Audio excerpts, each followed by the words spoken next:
जय हिंद दोस्तों, कैसे हो आप लोग। उम्मीद करता हूँ बहुत अच्छे होंगे। दोस्तों, आप सभी को पता होगा कि हम लोग रोज शाम को 7 बजे एसएससी जीडी एग्जाम के लिए जीके जीएस का एक प्रैक्टिस सेट लगाते हैं।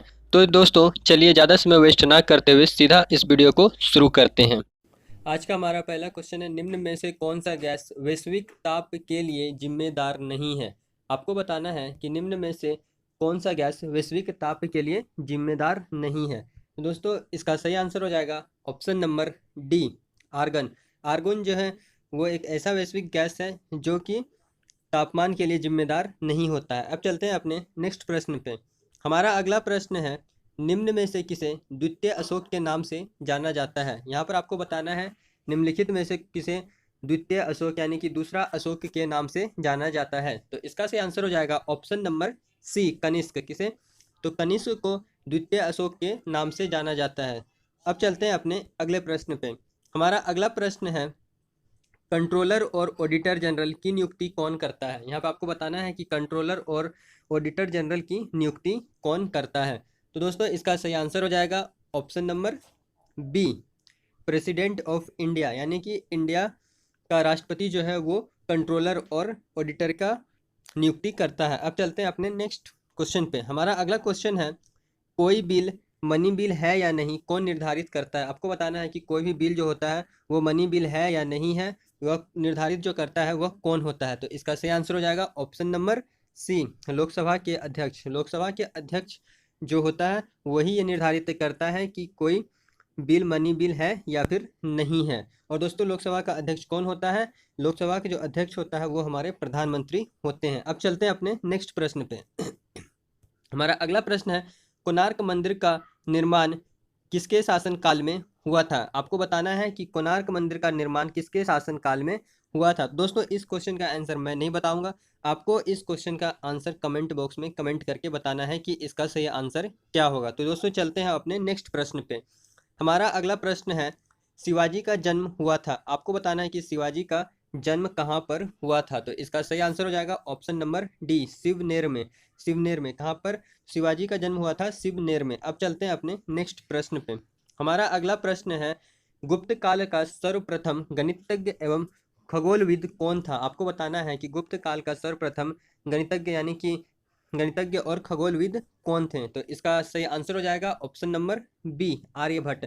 आर्यभट्ट जो थे वो गुप्त काल के सर्वप्रथम गणितज्ञ और खगोलविद थे। अब चलते हैं अपने नेक्स्ट प्रश्न पे। हमारा अगला प्रश्न है, विक्रेता बाजार उस स्थिति का घोतक है जहां। आपको बताना है कि विक्रेता बाजार जो है वह किस स्थिति का घोतक होता है। तो इसका सही आंसर होगा ऑप्शन नंबर बी, आपूर्ति की अपेक्षा मांग अधिक हो। विक्रेता बाजार जो है वो हमेशा आपूर्ति की अपेक्षा जब मान अधिक होता है उसका घोतक होता है। अब चलते हैं अपने नेक्स्ट प्रश्न पे। हमारा अगला प्रश्न है, निम्नलिखित में से कौन से राष्ट्रपति पूर्व में केंद्रीय गृह मंत्री थे। आपको बताना है कि निम्न में से कौन से राष्ट्रपति थे जो पहले केंद्रीय गृह मंत्री थे। तो इसका सही आंसर हो जाएगा ऑप्शन नंबर बी, ज्ञानी जैल सिंह। ज्ञानी जैल सिंह थे जो कि पहले पूर्व केंद्रीय गृह मंत्री थे, उसके बाद उन्होंने वो राष्ट्रपति बने। अब चलते हैं अपने नेक्स्ट प्रश्न पे। हमारा अगला प्रश्न है, विश्व की सबसे बड़ी प्रवाल भित्ति ग्रेट बैरियर रीफ कहाँ पर स्थित है। आपको बताना है कि विश्व की सबसे बड़ी प्रवाल भित्ति जो है वो है ग्रेट बैरियर रीफ। कौन? तो विश्व की सबसे बड़ी प्रवाल भित्ति ग्रेट बैरियर रीफ है। आपको बताना है कि वो कहाँ पर स्थित है। तो इसका सही आंसर हो जाएगा ऑप्शन नंबर ए, ऑस्ट्रेलिया। कहाँ पे? तो ऑस्ट्रेलिया के पूर्वी तट पर। तो ऑस्ट्रेलिया के पूर्वी तट पर ग्रेट बैरियर रीफ स्थित है जो कि विश्व का सबसे बड़ा प्रवाल भित्ति है। अब चलते हैं अपने नेक्स्ट क्वेश्चन पे। हमारा अगला क्वेश्चन है, यूटोपिया किसकी रचना है। आपको बताना है कि यूटोपिया जो है वो किसकी रचना है। तो इसका सही आंसर हो जाएगा option number A, Thomas More की। किसके? तो टॉमस मूर की रचना है यूटोपिया। अब चलते हैं अपने नेक्स्ट प्रश्न पे। हमारा अगला प्रश्न है, ऐतिहासिक उपन्यास मृगनयनी उपन्यासकार कौन है। आपको बताना है कि ऐतिहासिक उपन्यास उपन्यास जो है ये मृगनयनी, उसके उपन्यासकार कौन है। तो इसका सही आंसर हो जाएगा ऑप्शन नंबर ए, वृंदावन लाल। कौन? तो वृंदावन लाल वर्मा जो है वो मृगनयनी के उपन्यासकार हैं। अब चलते हैं अपने नेक्स्ट प्रश्न पे। हमारा अगला प्रश्न है, निम्नलिखित में शुक्राणुओं का निर्माण कहाँ होता है। आपको बताना है दोस्तों कि शुक्राणुओं का निर्माण कहाँ पर होता है। तो इसका सही आंसर हो जाएगा ऑप्शन नंबर सी, वृषण में। तो वृषण में निर्माण होता है शुक्राणुओं का। कहाँ पे? तो वृषण में निर्माण होता है शुक्राणुओं का। अब चलते हैं अपने नेक्स्ट प्रश्न पे। हमारा अगला प्रश्न है, कैंसर के ऊतकों की जांच के लिए डैश की जाती है। आपको बताना है कि कैंसर के ऊतकों के लिए किसकी जांच की जाती है। तो इसका सही आंसर हो जाएगा ऑप्शन नंबर डी, बायोप्सी। किसका? तो बायोप्सी की जांच किया जाता है कैंसर के ऊतकों के लिए। अब चलते हैं अपने नेक्स्ट प्रश्न पे। हमारा अगला प्रश्न है, राष्ट्रीय पर्यटन दिवस किस तिथि को मनाया जाता है। आपको बताना है कि राष्ट्रीय पर्यटन दिवस किस तिथि को मनाया जाता है। तो इसका सही आंसर हो जाएगा ऑप्शन नंबर बी, 25 जनवरी को। 25 जनवरी को राष्ट्रीय पर्यटन दिवस के रूप में मनाया जाता है। अब चलते हैं अपने नेक्स्ट प्रश्न पे। हमारा अगला प्रश्न है, मियादी ज्वार किस कारण होता है। आपको बताना है कि मियादी ज्वार जो है वो किस कारण से होता है। तो इसका सही आंसर हो जाएगा ऑप्शन नंबर बी, बैक्टीरिया। किसके? तो बैक्टीरिया के कारण होता है मियादी ज्वार। अब चलते हैं अपने नेक्स्ट प्रश्न पे। हमारा अगला प्रश्न है, पोलो खेल का प्रचलन भारत के किस राज्य में हुआ है। आपको बताना है कि पोलो खेल जो है वो भारत के किस राज्य में इसका प्रचलन हुआ है। तो इसका सही आंसर हो जाएगा ऑप्शन नंबर बी, मणिपुर में। कहाँ पे? तो मणिपुर में पोलो खेल का प्रचलन हुआ है। अब चलते हैं अपने नेक्स्ट प्रश्न। तो दोस्तों हमारा अगला प्रश्न है, मुक्केबाजी की स्पर्धा में कितने कितने मिनट के 3 राउंड होते हैं।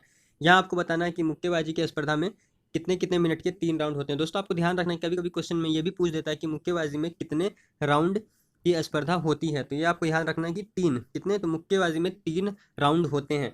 और इसका सही आंसर होगा ऑप्शन नंबर बी, 3-3 मिनट के 3 राउंड होते हैं। कितने? तो 3-3 मिनट के 3 राउंड होते हैं मुक्केबाजी में। अब चलते हैं अपने नेक्स्ट प्रश्न पे।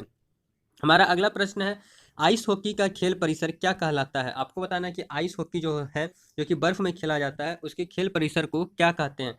तो इसका सही आंसर हो जाएगा ऑप्शन नंबर बी, रिंग कहते हैं। क्या कहते हैं? रिंग कहते हैं। दोस्तों यहाँ पर रिंग लिखा गया, लेकिन जो होगा रिंग होगा। क्या? तो रिंग कहते हैं आइस हॉकी के खेल परिसर को। अब चलते हैं अपने नेक्स्ट प्रश्न पे।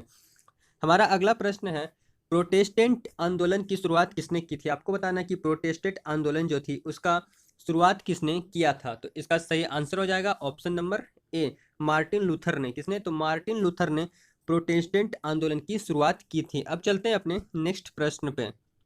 हमारा अगला प्रश्न है, इंडियन इंडिपेंडेंस लिंग की स्थापना किसने किया था। आपको बताना है कि इंडियन इंडिपेंडेंस लिंग की स्थापना किसने किया था। तो दोस्तों इसका सही आंसर हो जाएगा ऑप्शन नंबर डी, रास बिहारी बोस। किसने? तो रास बिहारी बोस ने इंडियन इंडिपेंडेंस लिंग की स्थापना की थी। अब चलते हैं अपने नेक्स्ट प्रश्न पे। हमारा अगला प्रश्न है, प्रकृति में सबसे मीठी शर्करा कौन है। आपको बताना है कि प्रकृति में सबसे मीठे यानी सबसे मीठा शर्करा कौन होता है। तो इसका सही आंसर हो जाएगा option number C, fructose. Fructose जो है वो प्रकृति का सबसे मीठा शर्करा है। अब चलते हैं अपने नेक्स्ट प्रश्न पे। हमारा अगला प्रश्न है, दिल्ली का अंतिम हिंदू शासक कौन था। तो आपको बताना है यहाँ पर दिल्ली में अंतिम हिंदू शासक कौन था। तो इसका सही आंसर हो जाएगा ऑप्शन नंबर सी, हेमू। कौन? तो हेमू जो थे वो दिल्ली में अंतिम हिंदू शासक थे। अब चलते हैं अपने नेक्स्ट प्रश्न पे। हमारा अगला प्रश्न है, राष्ट्रीय विज्ञान दिवस कब मनाया जाता है। आपको बताना है कि राष्ट्रीय विज्ञान दिवस किस तिथि को मनाया जाता है। तो इसका सही आंसर हो जाएगा ऑप्शन नंबर डी, 28 फरवरी। 28 फरवरी को राष्ट्रीय विज्ञान दिवस के रूप में मनाया जाता है। अब चलते हैं अपने नेक्स्ट प्रश्न पे।